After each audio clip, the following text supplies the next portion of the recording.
Hey guys, and welcome back to my channel. Today I'm going to be doing a review on Pokemon Scarlet and Pokemon Violet and discuss whether they're worth buying or not.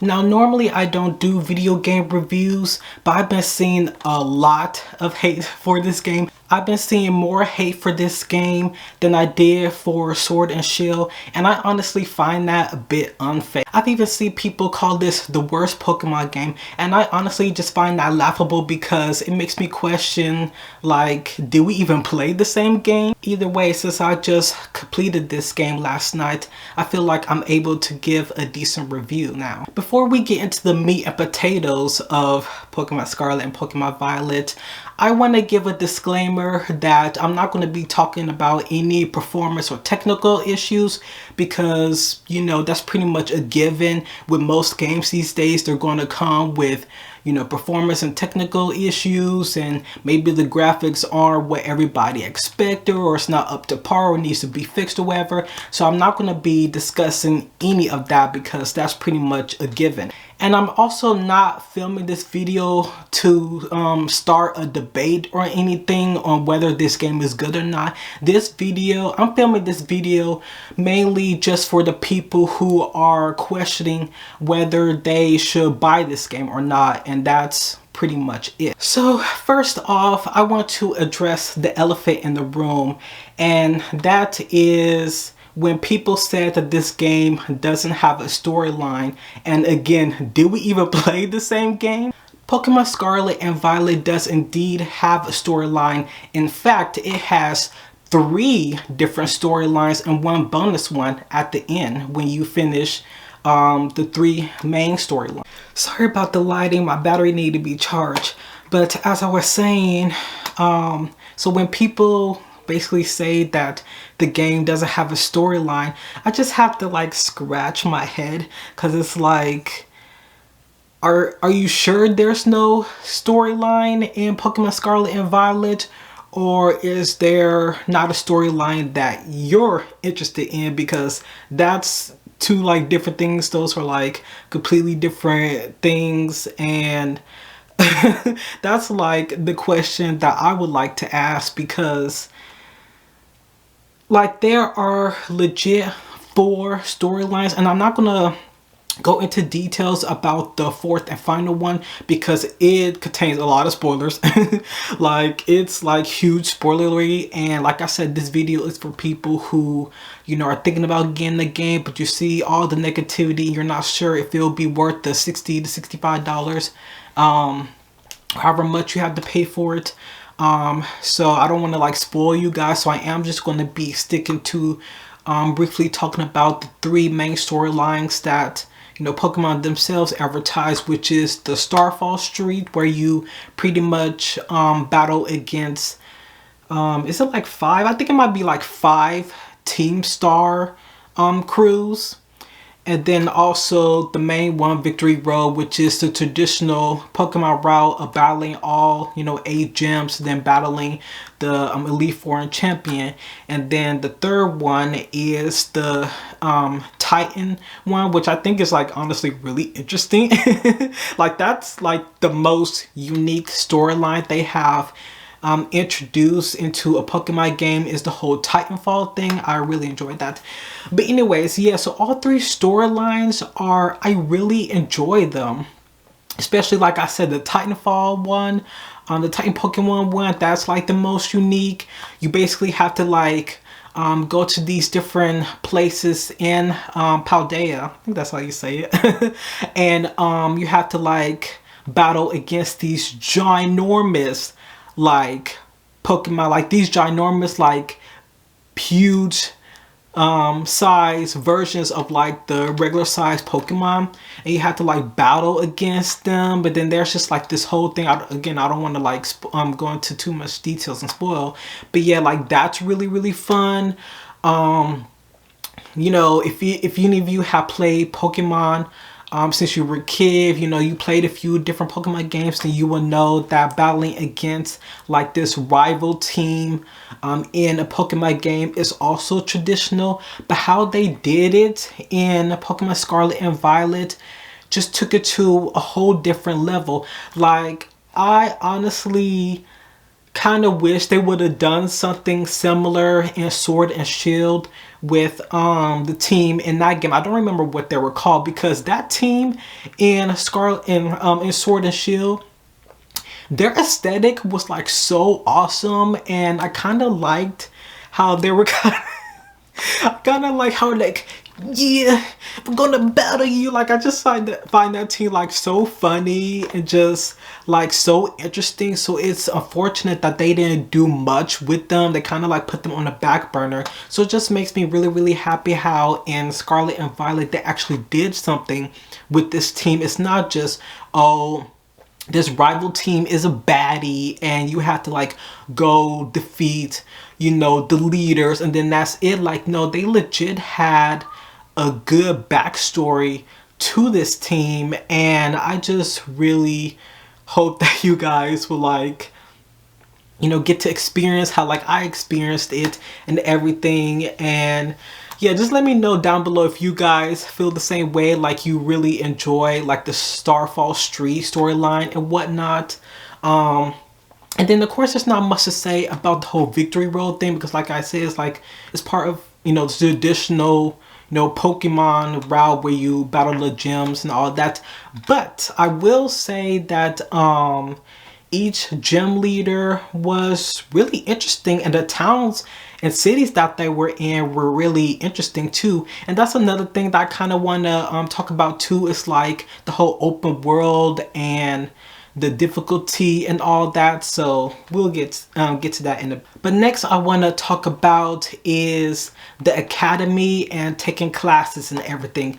So anybody who doesn't like school might be thinking like I don't like to go to school in real life, so why do I have to like deal with, you know, going to classes and taking like midterms and exams? And honestly, I feel you, but the way they did it was like so fun to me, honestly. And take it from someone who, you know, doesn't like school at all. Like, believe you me, I do not like school.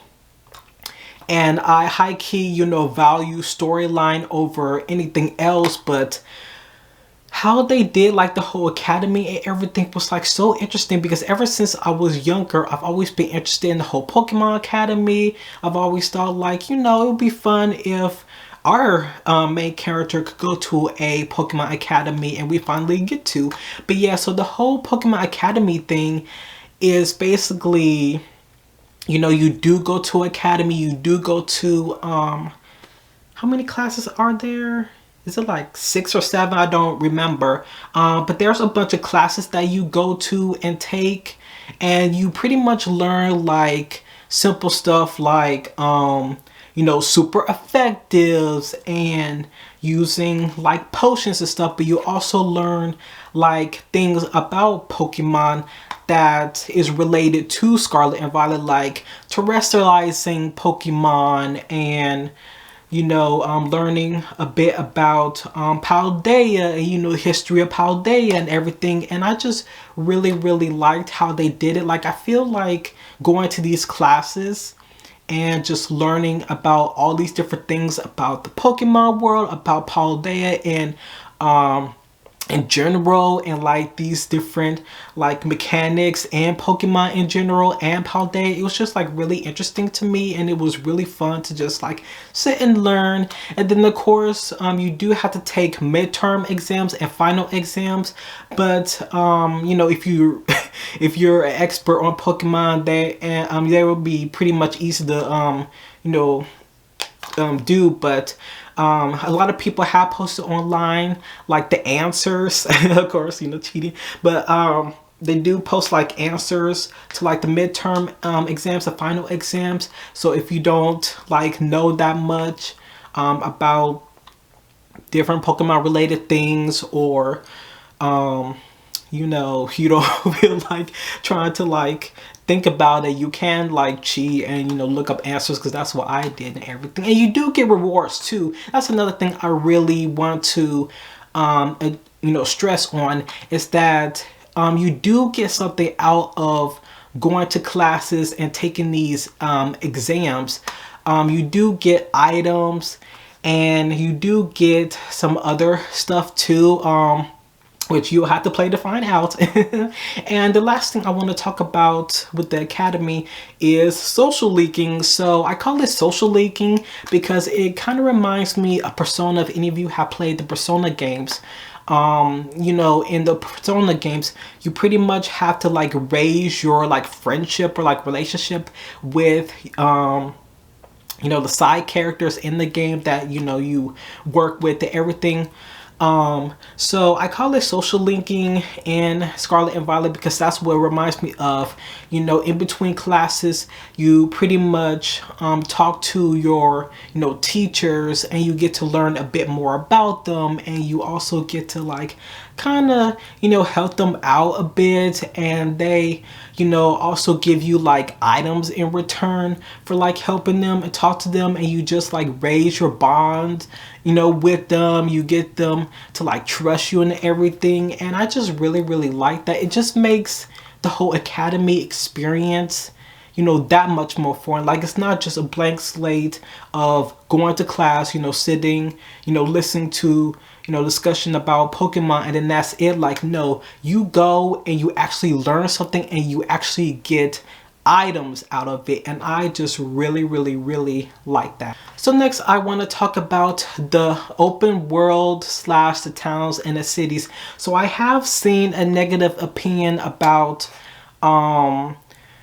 you know, people saying like, oh, the towns and cities are empty, there's not much to do, and that is completely false. Like, if any of you have heard like negative opinions about that, I just want to address that right now and say that that is completely false. Each town and city, especially like the bigger cities, are so alive. Like, there's a lot of people that you could talk to, and people just walking around and, you know, hanging out with their own Pokemon. And there's also like a lot of shops that you could, you know, buy clothes from, and, you know, buy like sandwich ingredients from. And overall, I just really like, you know, the towns and cities. I like how alive they are, because they really could have just dwindled down and just had like one or two people at the gym, and then that's it. But no, these towns and cities are actually alive. Like, they feel alive when you're running around and, you know, you're visiting shops and everything. You see people, you know, like hanging out and, you know, like talking. You go talk to them, and I just really like that. So the towns and cities are not empty. You know, you can do stuff in them, and it doesn't feel like it's just you and one or two people and that's it, or one or two people in a gym and that's it. Like, no, it actually feels like you're stepping into this, you know, unique like town and city. And overall, the whole open world experience, I absolutely loved it. Like, I loved in Sword and Shield when they kind of had that little, you know, open world type of aspect in that in those areas where you could like catch Pokemon. I really like that. So I'm really happy that they actually made the world open. Like, there are no loading screens at all. The only loading screens that they have is when you go into a shop, and when you like go into like the academy, and that's pretty much it. Yeah, when you go into the like academy and when you go into like shops, that's pretty much like the only loading screens that you come across. But other than that, there's like no loading screens going to the cave. There's no loading screens like jumping or climbing, you know, areas, or like, you know, walking into towns or anything. And I just really loved exploring this whole world. Like, as I was like running from town to town, you know, valley to valley, and, you know, climbing and, you know, crossing stuff, I was just like taking so many pictures, because I was like, this looks so beautiful. Like, despite, you know, the graphics not being up to par and everything, I just really liked how beautiful everything looked. It just, like, it really just felt like I was in this world. Like, it didn't feel like I was, you know, an outside person just looking in. It really felt like I was in that world, and I was actually like traveling, and I was just going to all these different places, and I just I can't say any more good things about it. I just loved it. So next I want to talk about the difficulty. So like I said previously when I was talking briefly about, you know, the gyms and everything. So and I know that there probably might be some people, because actually one of my friends on Instagram asked me how the difficulty is in the game, because she didn't finish X and Y because that game was too easy. So she asked me like what the difficulty was like with, you know, battling everything. And there is a difficulty. So the first two gyms were pretty easy, especially if you have like the right Pokemon. Like the first gym, I think is like a bug gym. So naturally, if you have like a fire type Pokemon, then you can easily take them out. I can't remember what the second gym was, but yeah, so if you have the right Pokemon, the first two gyms were fairly easily, but then once you get to the third gym, which is the electric gym, that's when the difficulty just spikes, and you start to like, at least I start to notice the difficulty, and it just keeps going up from there. Like, it doesn't just go up and then it's just like stagnant or go down. Like, it just keeps going up, and I found myself having to like grind, which I hate grinding. Like, personally, I absolutely hate grinding. I hate having to like, you know, keep repeatedly like battle or whatever, fight people or whatever to like level up. I just hate that whole experience. But anyways, you know, you do have to like, I found myself having to like grind a couple times to like raise my Pokemon level so I could be ready for the next gym. So there is a difficulty that I feel like some people will enjoy, and I feel like people wouldn't find it like too easy, because even if you have the right Pokemon, there's still difficulty, because there were like times where I had the right Pokemon, but then the gym leader or whoever was just like still able to take me out, and I'm like, oh shoot, like what am I gonna do? So another thing I want to talk about, along with, you know, the difficulty with the gym battles, is the difficulty with the Elite Four and Champion. So with the Elite Four, and I said this on my Instagram too, but the Elite Four, three out of the four Elite Four members were pretty easy to like get through. Like, it was pretty straightforward because I had the right Pokemon. But one person gave me the most trouble was Hassel. He is the art teacher at the academy, and he uses dragon Pokemon, all dragon Pokemon at the Elite Four, and his battle was the most difficult because his dragon Pokemon hit hard. Like, when they hit with the full force. They hit so hard. I'm talking they KO you. Like, you could be sending a Pokemon out, and then that dragon Pokemon will KO you, and you're just like wiped out. Like, his battle gave me like, made me sweat. Like, I was like so anxious when I did his battle, and I actually lost. I actually lost like one time, and I almost lost a second time, but thankfully my Fire Croc Pokemon came through with the quickness.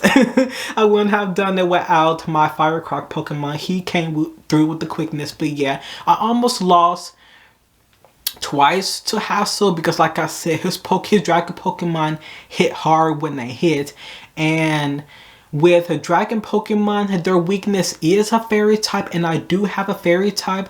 I use Sylveon, which honestly was a mess up on my part because I didn't know like Eevee's Evos were like sucky in the defense department. But regardless, I use Sylveon, and I was only able to hit his dragon Pokemon, I think like maybe twice before they KO'd my Sylveon. So I really had to rely on my other Pokemon. And I was really down to like, I think 1 or 2 Pokemon. Like I said, my Fire Croc Pokemon came with the quickness. Like, my Fire Croc Pokemon, and I keep calling him Fire Croc because I don't know how to say his actual name. It's like Skelleridge, something like that. But yeah, he came through. I was like he was like literally low on health, and I was really debating for a sec. I was like, okay, so should I like heal him and then try to see if I could like hit next turn, or should I just like take a chance and hit and hope it hits? So I decided to just take a chance and hit his dragon Pokemon, and I just like hope and prayed that you know, it hit, and it hit. Like I was like so relieved when I was able to like hit and take out his, I think it was like his last Pokemon. But yeah, like he gave me like the most trouble, and then after that I took on Greta, who is the champion, and her battle was fairly easy because even though she used like a device range of Pokemon, I have a device range of Pokemon, so I was still able to take her out. So yeah, there is difficulty. It's not too hard. Like it's not as hard as like I remember Omega Ruby, because I remember I had like so much trouble in Omega Ruby with like the Elite Four and Champion. I never want to replay Omega Ruby because that game just made me sweat. So yeah, like the Elite Four and Champion isn't as hard as like some of the older games that you guys might remember, but it was still fairly, like you still had to have like a strategy, and you still had to like rely on like hoping your you know, your thing hit or whatever. And also you have to like stock up, because you can't like heal at a Pokemon Center in between battles. It's just like you go from one battle to the next. You do have to like stock up on a lot of healing items, which I had to do. I had to use like a lot of healing items and everything, and revives and whatnot. But yeah, it was a fun battle regardless, and I had a lot of fun. And then I had to like battle Nimona, which, you know, she was a bit difficult, but also not really, but still her battle was like really fun too. And last but not least, I want to talk about post-game content. So I know some people also worry like if there's going to be post-game content, if there's going to be enough post-game content, is the post-game content fun? So I'm here to tell you right now that there is a lot of post-game content. Like after I finished the final storyline and the credits roll, I was thrown into like one of the major post-game contests, which is like the Academy, the Ace Academy like tournament or whatever, which basically you have to go around and like rebattle all the 8 gems, and the 8 gems are like much harder now. So yeah, like that's one of the post-game contents. The other post-game content is a couple of the teachers want you to like go out and like get something for them, like the whole 85 like dark ghostly stakes that are around Paldea. You have to go around and like take them out to unlock 4 Pokemon. One of the other teachers, he wants you to get like an item from when you battled the Titan Pokemon. And then there's also there might be, oh yeah, there's also the typical, you know, traditional like Pokemon, the Pokedex, you know, getting like all 400 Pokemon and shiny hunting, all of that. So there is a lot of post-game content, but I'm not gonna do it right now. I'm probably gonna like maybe save it for like later on when I want to get back to Pokemon Violet, but right now I'm done. Like I call this like me completing like all 4 storylines, just me completing the game and everything. I clocked in 40 hours in game. It says 41, but yeah, I clocked in 40 plus hours into Pokemon Violet, and I just really enjoyed this game. So overall, I did a lot of talking, but overall, those are the major things I wanted to talk about, what's in Pokemon Scarlet and Violet without spoiling. And you know, I just wanted to like dissolve some like, you know, negative opinions where people are saying like the towns and cities are empty, there's no storyline and all that. Like, believe me when I say that, you know, this game is worth it. I really had a lot of fun playing it. I could understand and accept, you know, like I could agree to disagree that, you know, it might not be everybody's cup of tea. You know, some people might still feel like, you know, this game was okay, not really what I expected or hoped and everything. And I, you know, accept that.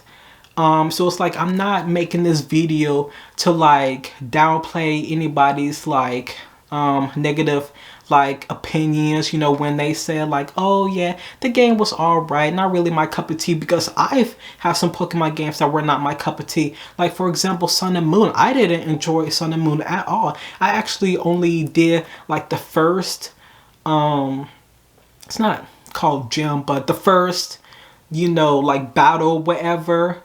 And I pretty much like stopped playing the game after that. So it's like I get it. Like I didn't enjoy Sun and Moon, so I get when people said that they didn't enjoy Scarlet and Violet. But I just wanted to like dispel, you know, when people are just like straight up hating on the game, saying like, oh, you know, it doesn't have this, it doesn't have this, you know, this sucked. Oh, you know, the game is empty, there's nothing to do, like blah blah blah. Like there is like so much to do, so much to see in this game, and I just 100% thoroughly enjoyed this game. And the big question is, do I recommend it? Yes. Do I think it's worth buying? Yes. Like I said, despite the performance, the technical, the graphical issues, it does not make me not enjoy the game. Like it did not make the experience you know, difficult or like bad, or it didn't make me like not like the game at all. I really like, despite all that, I still really enjoyed the game. It was still playable for me. Honestly, some of the glitches are pretty funny. But yeah, I just like, I do really feel like this game is worth buying. If you still are on the fence and you want to buy it secondhand, or like when it drops down in price, go ahead.